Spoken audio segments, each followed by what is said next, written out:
What are we doing at Mass for heaven's sake? Part 2. Last time we talked about how we are called to join ourselves with Jesus, one sacrifice, the sacrifice on the cross, the paschal mystery. It draws us together into that central act of love. It transforms us, and in so doing, enables us to transform the world. And the Second Vatican Council, in line with the New Testament, encourages us to offer the Immaculate Victim. And it encourages the faithful to offer the Immaculate Victim not only through the priest, but together with him, and so doing, learn to offer themselves. This is the central action. Now the question becomes, how do we do it? We, of course, want to do it right, and we want to do it well. I would ask you to consider, how does the priest offer the sacrifice of the Mass? First and foremost, he must intend to do it. That implies, first of all, a certain understanding of what he's doing. He can't completely understand because our finite minds cannot contain that infinite mystery, but he has to have a basic idea and strive to understand as well as he possibly can. And then he must choose to do it. And then he offers the words, sings or says the words, and does the gestures and postures prescribed in the liturgy. And then it culminates with receiving Holy Communion.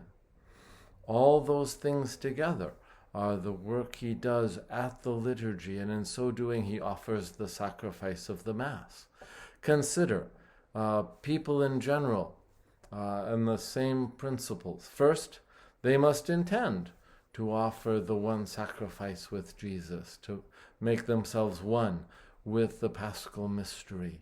And once again, that implies a certain understanding. I would suggest a great many Catholics do not understand, even on a basic level, which is why many Catholics do not place a huge priority on the Mass, and many have stopped coming, and a lot of people who do come couldn't really tell you what it is they're accomplishing there. And secondly, they are called to do the various words and gestures, postures, and bodily attitudes, all the things to be said or sung, all the things to be done. The Second Vatican Council says participation is to be both internal and external. We seek to bring our whole self to the liturgical action in this most perfect act of worshiping God.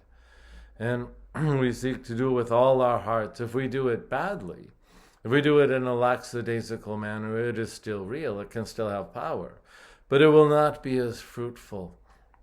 And I do not believe it will please God as much, and it will not have the effect on us, which is why many people go to Mass for years and at the end don't see that it's made a difference, because they have not focused where they need to focus. Now, when the Council came out with the concept of fully conscious active participation, which was emphasized so much in the Constitution on the liturgy, a lot of people misunderstood.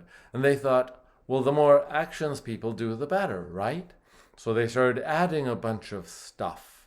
Let's hold hands at the Our Father. Let's have liturgical dance. Let's have a bunch of people carrying banners up all the aisles. Well, no. So doing, first of all, they lost their focus.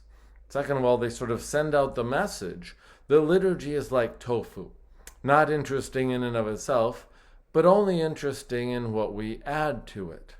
Unfortunately, people got the message that the liturgy was not interesting in and of itself, but what was added to it wasn't all that terribly interesting either. So once again, people terribly underestimate what it is we're doing, what it's about, and so many people leave. Many people do not put a priority on it. But if we focus our intentions on doing the liturgy as it is given to us, it is something we receive, not something we make up. And what we are given is immensely powerful. And if we could just do it with our whole selves, with everything we have, and we culminate in receiving Holy Communion when we receive the greatest of all gifts. We give ourselves as well.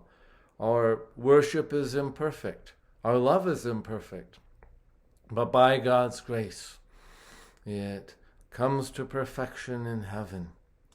And so let us consider how it is we participate in the Eucharist. Let us consider this our central action. And as it transforms us, let us transform the world. Now, I've spoken about how the people, by their participation, are exercising their baptismal priesthood. And the question then arises, how does the baptismal priesthood relate to the ordained priesthood? Well, that, folks, is a topic for part 3. Blessings.